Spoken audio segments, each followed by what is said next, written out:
Sa dulong hilaga ng Luzon matatagpuan ang probinsya ng Cagayan. Kilala sa magagandang tanawin at mayamang kasaysayan.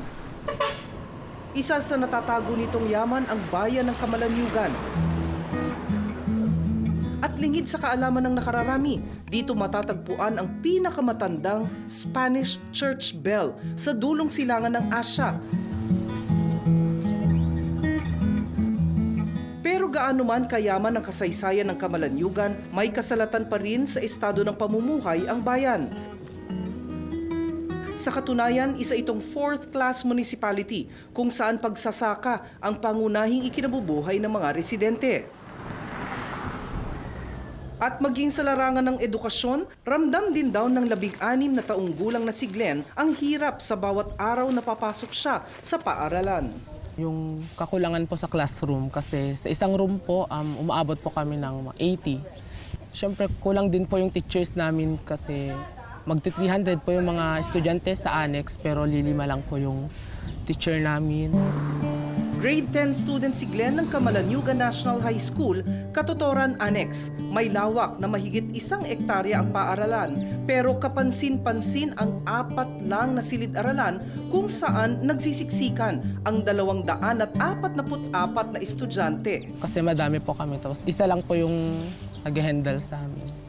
So hindi niya po kami mapagsabay-sabay na maasikaso. Pag magpapatayo ka ng isang gusali rito, nangangailangan ka ng daang-daang libo.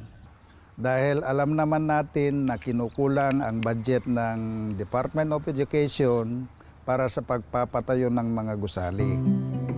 Dahil sa sitwasyon, hirap din ang mga guro na magbahagi ng mas mataas na kalidad ng mga aralin. Napakaraming wala sa amin. Wala kaming mga computer laboratory, wala kaming science laboratory, wala kaming home economics laboratory.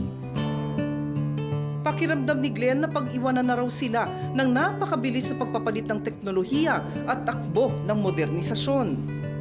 Wala po kaming sariling mga computer or mga paraphernalias na pwede namin gamitin dito sa school. Kasi may 7 pong laptop sa room namin, inihiram po yan ng mga 80 na students. Mayroon naman daw 50 computer units ang paaralan pero hindi ito madalas nagagamit. Dahil po sa kakulangan ng classrooms sa high school po, kaya po na house po ang mga computer units po dito po sa building po na elementary.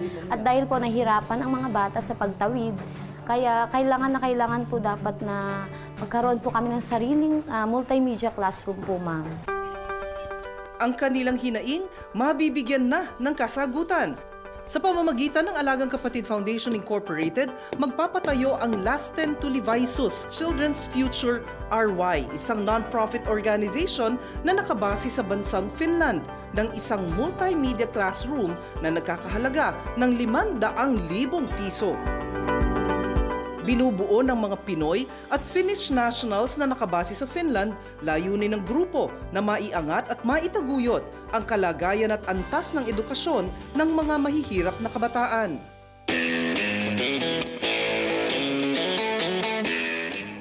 Nagkaroon ng simpleng palatuntunan kung saan nagpakita ng talento ang ilang mga mag-aaral.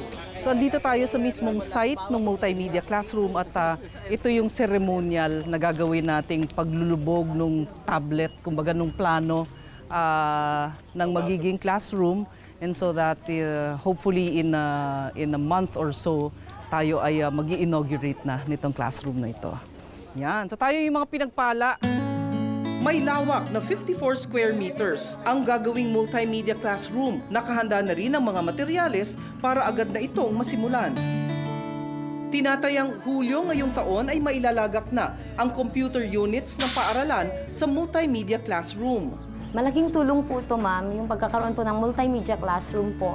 Kasi po, para sa mga bata, magagamit po nila ang mga computer units po. At saka para sa mga teachers po, nakakatulong po talaga sa amin ng malaki, lalo na po sa pagtuturo.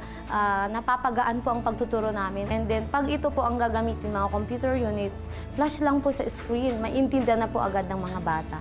Kami lubos na nagpapasalamat sa TV5, Alagang Kapatid Foundation at sa Finnish Foundation sa pagdating ng napakalaking tulong na ito. Kami lugod na nagpapasalamat na ginawa nyo kaming isang kapatid. Sa 4 na sulok ng paaralan nahuhulma ang kaalaman at kakayahan ng isang kabataan. At sa pagpapatayo ng multimedia classroom, hindi lang isang gusali ang madaragdag, kundi isang buong tahanan ang magbubukas para kay Glenn at kanyang mga kapwa mag-aaral na tutulong sa kanila sa patuloy na pagpapanday ng kanilang mga pangarap sa buhay. Maraming salamat po sa mga nag-donate po ng multimedia classroom dahil mapapadali po nito ang aming pag-aaral at mapapalawak po ang aming kaalaman patungkol po sa teknolohiya na magagamit po namin sa aming senior high school at sa college po.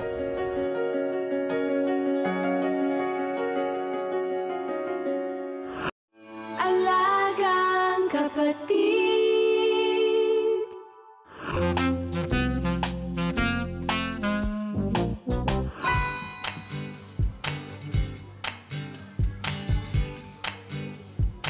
The summer heat is on. Pero anuman ang panahon, gawain o travel goals ninyo ngayong bakasyon, hindi nawawala ang ilang mga paniniwala at haka-haka ukol sa kalusugan at pangangalaga ng katawan. Importante ang tamang pangangalaga ng ating balat, lalo na sa panahon ng tag-init dahil may mga sakit tayong madalas makukuha dito. Importante na malaman natin kung paano natin maproproteksyonan ng ating balat sa init ng araw.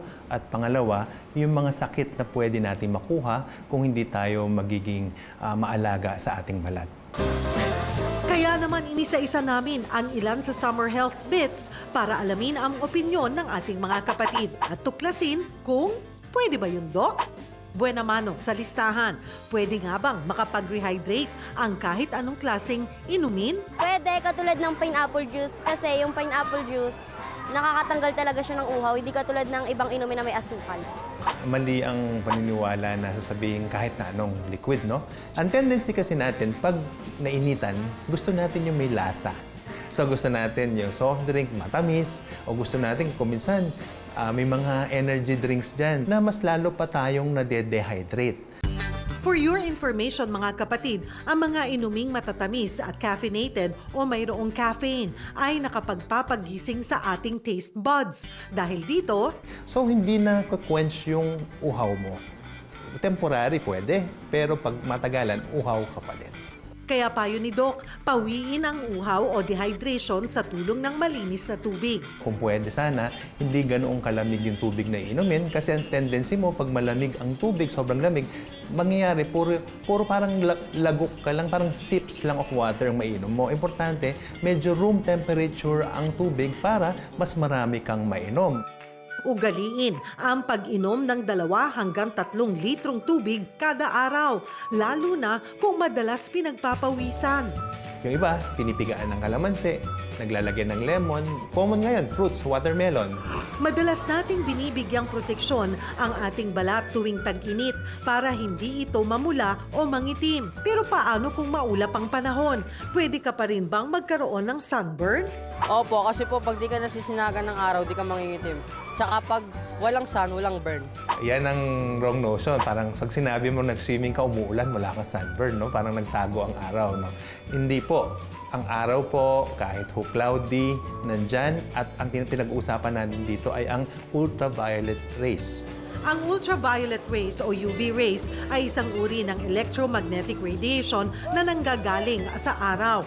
Ang hindi alam ng marami, tumatagos ito sa ulap, kaya maaari pa rin itong maging sanhi ng sunburn. Kaya ang payo ni Doc, gumamit ng sunblock. At least po may sun protection factor po na at least 30 po and above. So may protection po, tingnan sa label, may N narrowband, NB, UVB, and UVA protection. Importante yon. Ito po yung nagpapasunog ng balat. Sa SPF 15 to 30, nasa 97% protection ka na kung tama yung pagpahid. Makabubuting ipahid ang sunblock 30 minuto bago lumabas sa arawan. At ang amount po, hindi ho nakabase sa yung mga konti-konti lang. Sabi nga namin sa Manderma ho, at least half a teaspoon to 1 teaspoon po sa buong mukha pa lang yon. After 3 to 4 hours po, magpahid ulit. Siguraduhin ding huwag mabilad sa mga oras na matindi ang sikat ng araw. Hindi na ho 9 o'clock, 8 o'clock pa lang. Pwede humang iwasan yan hanggang alas 3. Kahit nga alas 4 ngayon, mainit na. So, that time, kung pwedeng hindi magpa-araw, mas maganda, di ba? At hindi rin ibig sabihin na kapag kayumanggi o maitim ang balat ng isang tao ay hindi na niya kailangan pang magpahid ng sunscreen. Ang pinag-usapan ho dito ay tanning and burning. Pag type 4 skin po, mga Pinoy, nagtatan ho tayo pero hindi ho mabilis masunog ang balat. Pero ang Amerikano, ang pula-pula na, sunog na ang balat pero hindi pa sila umiitim. So, ang importante dito kahit anong type of skin mo, kailangan pa rin ho mag-sun protection. At pag talaga hong medyo nasunog ang balat, pwede tayo mag-cold compress para medyo ma-relieve yung heat. At may mga moisturizer ngayon na available like yung may containing aloe vera that soothe the heat. Para mapawi ang init, dagat o swimming pool ang kadalasan takbuhan natin tuwing summer season. Pero may kakabit din daw na panganib sa kalusugan ang swimming escapades. Pwede ka nga bang mahawa ng sakit kapag naligo sa pool o dagat? Depende po kasi, may mga tao po kasi sensitive sa balat. Kaya pwede kang mahawa, pwede kang hindi mahawa. Meron talaga. Lalo na ho sa mga bata. Ang bata ho kasi hindi ho sensitive yan. Nakabukas po ang bibig, nakakainom ho sila ng tubig. So pwede ho, dahil madumi ang tubig, pwede ho sila magka-diarrhea. Kung hindi ka naman magkaroon ng diarrhea, nariyan pa rin ang banta ng ilang fungal infection. Lalo na ho sa floor ng pool. Tapos, papunta ho ka sa'yo sa bathroom, nakapiyapak po, walang slippers, pwede ka magka-athlete's foot. Idagdag pa natin ang ilang skin irritations. Irritation sa chlorine, hindi lang sa chlorine, pati ho sa dagat. Common po yung tinatawag namin ngayong panahon na to, yung mga naliligo sa dagat, yung tinatawag na sea bather's itch. Yun po yung pagkatapos ng maligo sa dagat, tas nag-shower, mamaya, kumakati na po. May mga butlig-butlig na pula at sobrang kate. Kasi ho, meron pong mga microorganisms yan kuminsan, mga plankton, lalo na ho yung sa mga coral reef, na pag hindi ka ho naghugas ng fresh water, nagpumuputok po yung mga organisms na yan, nagkakaroon ng irritation sa balat. Para maiwasan ang ilang skin irritations, bigyan ng oras ang shower time bago at matapos ang paliligo sa pool o dagat para maalis ang anumang bakterya na kumapit sa katawan. Tuwing may beach o pool party, present lagi ang mga baong pagkain. At kung minsan, langoy-kain-langoy ang nagiging routine ng marami. Pwede ka bang magkasakit kapag nag-swimming ng busog? Hindi ka magkakasakit pag nag-swimming ka ng busog kasi, ang sabi nga po ng iba, mas mabilis ang metabolism ng tao pagka nakalubog sa tubig. Siguro, in terms of walang definite study niya, no? Siguro yung uncomfortable ka lang. Kasi busog ka, tapos suddenly, kung talagang mag-swim ka, pero kung mag-wade ka lang, lulubog ka lang naman, I don't think magkakasakit ka nun. Pwedeng, kung active ka talagang mag-swim, yung mo, and full, yung digestive system mo, hindi pa natutunaw yung kinain mo, pwedeng sumuka, or baka sumakit ang tiyan, pero hindi ho, ibig sabihin pag busog, magkakasakit ka na agad. Last but not the least sa ating summer health myths, pwede nga bang makapagpagaling sa isang sanggol ang paliligo sa dagat? Oo, kasi may gamot ang dagat, lalong-lalo na sa paghinga ng bata. Hindi naman. Siguro naging lang kaugalian, lalo na mga matatanda. Siguro ang benefit nun is sa lungs, yung the function of the lungs when they learn how to swim early in life. Siyempre, mas better yung lung function nila. Mas stronger lungs, healthier. No? Pero hindi kailangan gawin. Kung may proven yun, di sana lahat na tayo nagpunta na sa dagat at hindi na tayo magkakasakit. Mga kapatid, once a year lang ang summer season. Kaya planuhin na ang inyong mga bakasyon. Mapaswimming man yan sa beach o pool o pagpunta sa iba't ibang tourist destinations. Kasabay ng pag-alam ng katotohanan sa mga haka-haka at paniniwala ukol sa ating kalusugan at patuloy na pagbabantay sa lagay ng ating katawan.